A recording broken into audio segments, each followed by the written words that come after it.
Rajkot municipal કોર્પોરેશનમાં પણ પતિરાજનો છે દબદબો. Ward number 2ની અધિકારીઓ સાથેની બેઠકમાં કોર્પોરેટરના પતિ હાજર જોવા મળ્યા હતા. કોર્પોરેટર દક્ષા વાઘેલા અને મીનાબા જાડેજાના પતિ આ બેઠકમાં જોવા મળ્યા. વિકાસ કાર્યો માટે ગઈકાલે અધિકારીઓ સાથે બેઠકનું આયોજન કરાયું હતું. જોકે આ આયોજનમાં કોર્પોરેટરના પતિની હાજરી એ ચોક્કસ અનેક મોટા સવાલો ઊભા કરનારી છે. અગાઉ અમદાવાદમાં પણ આવા દ્રશ્યો સામે આવ્યા હતા, ત્યારે રાજકોટ મ્યુનિસિપલ કોર્પોરેશનમાં પણ જાણે કે પતિરાજ ચાલતું હોય તે પ્રકારના દ્રશ્યો સામે આવી રહ્યા છે.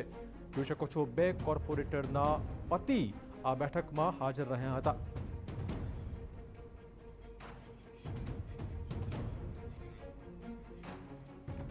તો આપણે કહી દઈએ કે અગાઉ અમદાવાદ શહેરમાંથી પણ આ પ્રકારના દ્રશ્યો સામે આવ્યા હતા, ત્યારે રાજકોટમાંથી પણ આ પ્રકારના દ્રશ્યો સામે આવ્યા છે. આપણે 2 દ્રશ્યો બતાવીશું કેવી રીતે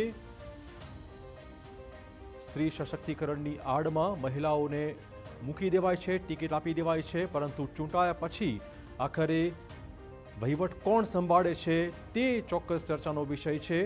રાજકોટ અને અમદાવાદના દ્રશ્યો, જેમાં નગરસેવકો જે ચૂંટાઈને આવ્યા છે, મહિલા નગરસેવકોના પતિ એ આવી બેઠકોમાં હાજરી આપી રહ્યા છે.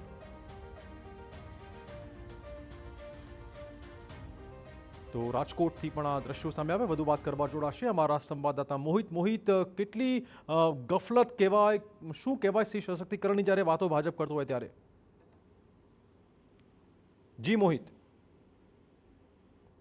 મહિલા સશક્તિકરણની વાતો છે તે થઈ રહી છે. મહિલાઓ છે તે પોતાના પગ પર ઊભી થાય અને તેઓ વહીવટી વિભાગમાં અને વહીવટી બાબતોમાં પોતાનું યોગદાન આપે તે માટે મહિલાઓને પ્રતિનિધિત્વ આપવામાં આવે છે. દરેક જે વોર્ડ છે તેમાં 2 મહિલાઓ કોર્પોરેટર છે હોય છે, પરંતુ તેમના પતિ જે શાસન ચલાવતા હોય તેવું અત્યારે સ્પષ્ટપણે દેખાઈ રહ્યું છે. ગઈકાલે રાજકોટના વોર્ડ નંબર 2માં એક જે વોર્ડ નંબર 2ના વિકાસ કાર્યોને લઈને એક બેઠકનું આયોજન છે તે કરવામાં આવ્યું હતું, જેમાં 2 મહિલા કોર્પોરેટર છે તેમના પતિ પણ અધિકારીઓ સાથેની મિટિંગમાં હાજર રહ્યા હતા. સ્વાભાવિક છે કે તેઓ હાજર હોય ત્યારે તેઓ પણ જે અલગ અલગ બાબતો છે તેમાં જે અલગ અલગ વિકાસ કાર્યો છે તેમાં પોતાની દખલગીરી છે તે કરતા હોય છે. એક તરફ જે રાજ્ય સરકાર છે તેમના દ્વારા જે મહિલા કોર્પોરેટર અથવા તો મહિલા પ્રતિનિધિ જેનું હોય તેમના પતિઓને, તેમના પરિવારજનોને દખલગીરી ન કરવાની અનેક વખત સૂચનાઓ છે તે આપવામાં આવી રહી છે, પરંતુ વોર્ડ નંબર 2માં જે આ ફોટોગ્રાફ સામે આવ્યા છે તેમાં સ્પષ્ટપણે જોઈ શકાય છે કે કોર્પોરેટરની સાથે જ આ બંને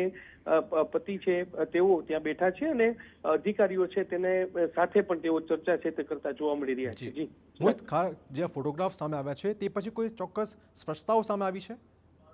હજી સુધી કોઈ પણ પ્રકારની સ્પષ્ટતા છે તે સામે આવી નથી. જરૂરથી જે શહેર ભાજપ અને જે રાજકોટ મહાનગરપાલિકાના પદાધિકારીઓ છે તેમના દ્વારા આ અંગે યોગ્ય સૂચનાઓ આપવી ખૂબ જ જરૂરી જોવા મળી રહી છે. ધન્યવાદ મોહિત તમામ જાણકારી બદલ.